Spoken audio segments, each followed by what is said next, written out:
ng Pano Lady. Pa-subscribe naman po dyan.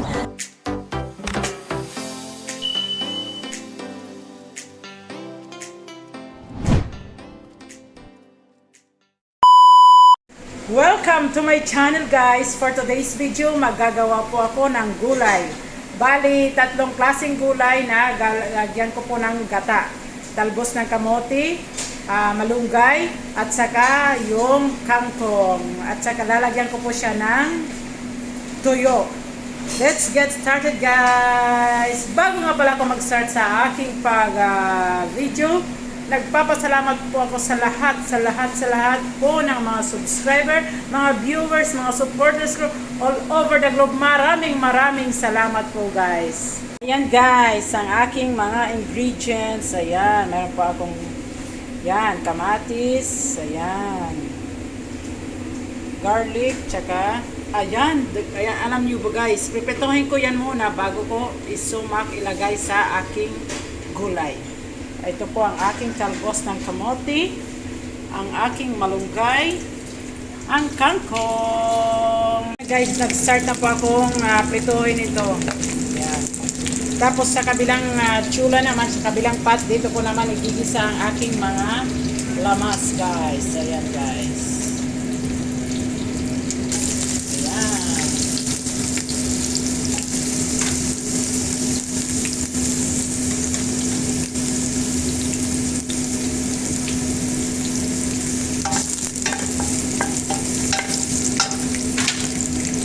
Ayan guys, mayroon po akong coconut milk. Bali sa can po ito siya. Transfer ko lang po dito sa measuring cup.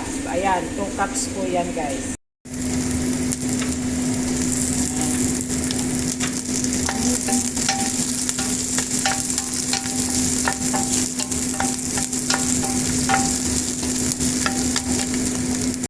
Lagay ko na po guys ang ating tomato.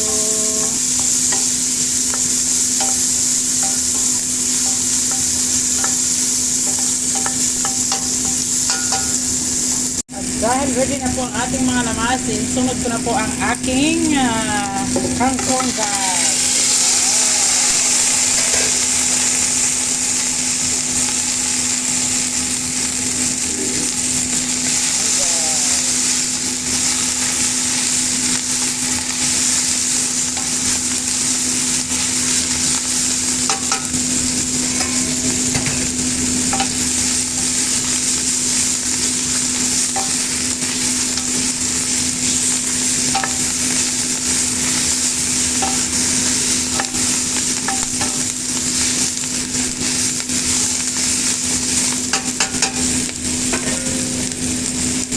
Dahil dyan guys, after ng kangkong, ilalagay ko na po ang aking coconut milk.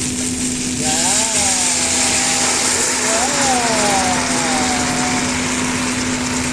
Ayan guys. Guys, bali nilagyan ko na po siya ng 2 cups ng water. Kasi sticky po siya guys pag hindi po natin lagyan ng ano eh. Tapos konting salt guys.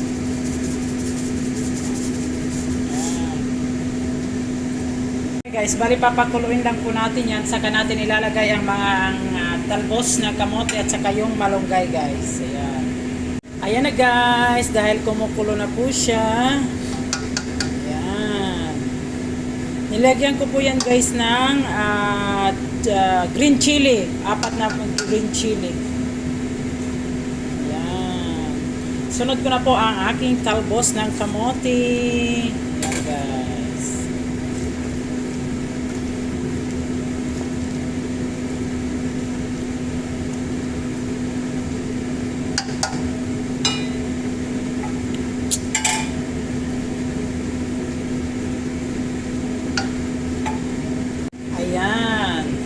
Lagay na po natin ang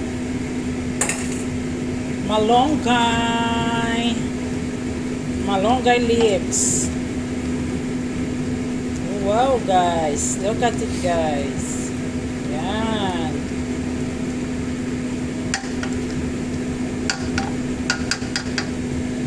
Siyempre guys, ang the most important part ay ang aming tuyo. Ayan. Yan po.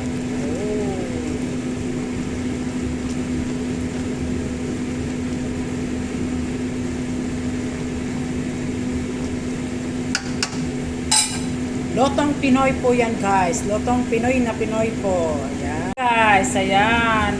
Ready to serve na po yan guys. Happy lunchtime everyone. Mabuhay po ang mga OFW.